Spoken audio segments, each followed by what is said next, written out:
é preciso você ter fé.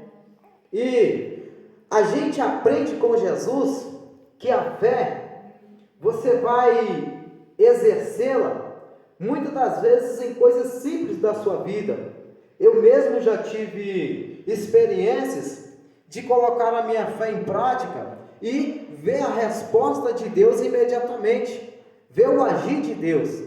Então é preciso que o cristão, ele tenha experiência de usar a fé e colocá-la em prática. Louvado seja Deus. Mas muito bem, esse texto a qual nós tomamos aqui nessa noite, irmãos, ele é um texto aonde que Paulo, quando ele estava aprisionado, ele veio a escrever algumas cartas. E dentre essas cartas, ele escreveu uma, ou algumas cartas para Tito. Quem era Tito naquela época? Tito, ele era um pastor de uma igreja em Corinto. Ele, naquela época, estava começando-se o quê? O Evangelho de Jesus, ele estava começando, ele estava ali iniciando. E Paulo, por causa do Evangelho, por causa da palavra de Deus, ele estava ali aprisionado. Por quê? Porque o adversário queria fazer com que ele não viesse a usar o que Deus tinha lhe dado. Desde já eu quero te dizer nessa noite, que muitas das vezes Satanás, ele vai lutar para que você não use o que Deus te deu para fazer a obra do Senhor. Você sabia disso? Que muitas das vezes o adversário das nossas vidas, ele vai tentar te impedir de você ser abençoado, te impedir de você estar aqui na casa de Deus, glória a Deus, te aleluia, impedir de Jesus. você ser abençoado, de você prosperar na tua vida financeira, na tua vida conjugal. Aleluia. Porque como o nosso irmão Vilmar falou, ele veio para matar, roubar e destruir.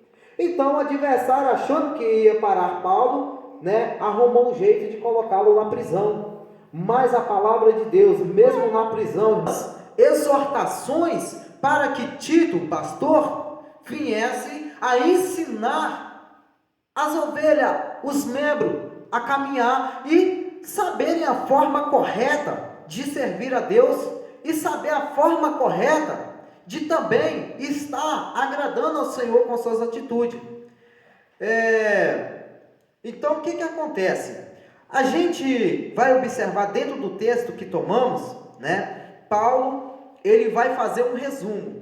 E se você continuar lendo a partir do capítulo 3, você vai ver que tem uma extensão de ensinamentos aqui. A gente muitas das vezes temos aqui o intuito de vir para a casa de Deus, um traz um louvor, o outro prepara um versículo para ler.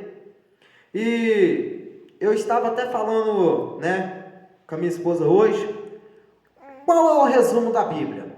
A Bíblia, ela é composta de 66 livros que foram escritos em diferentes épocas ao longo dos anos.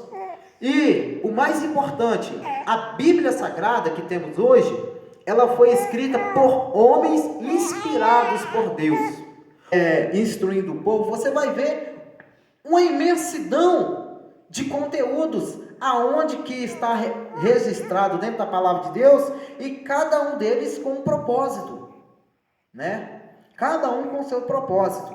E a Bíblia então ela se resume em quê? Ela se resume em ensinar para nós a maneira correta de servir a Deus, a maneira correta de adorar ao Senhor, Jesus.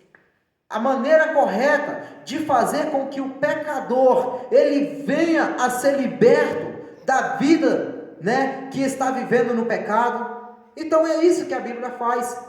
É isso que Deus, o intuito do Senhor é esse, é fazer com que você tenha conhecimento da palavra de Deus e possa, porque não basta, eu estava falando com a minha esposa, não basta apenas eu ler e não guardar, porque a palavra do Senhor diz, bem-aventurado aquele que lê e guarda as palavras desta profecia, que é a Bíblia Sagrada.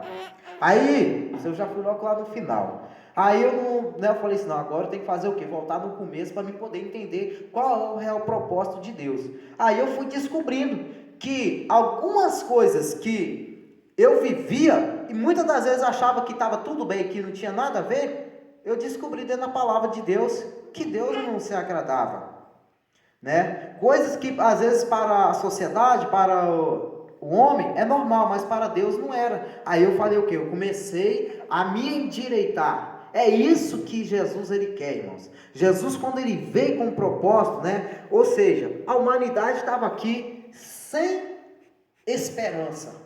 A humanidade estava sem esperança até Jesus ele descer e fazer todo o propósito, né? Que você já conhece, você que é leitor da palavra de Deus, você sabe já a história de Jesus, como que foi o ministério de Jesus. Você para. Mas qual foi o objetivo de Jesus?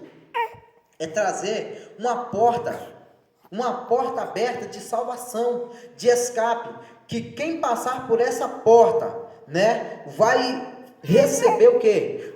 O perdão de seus pecados.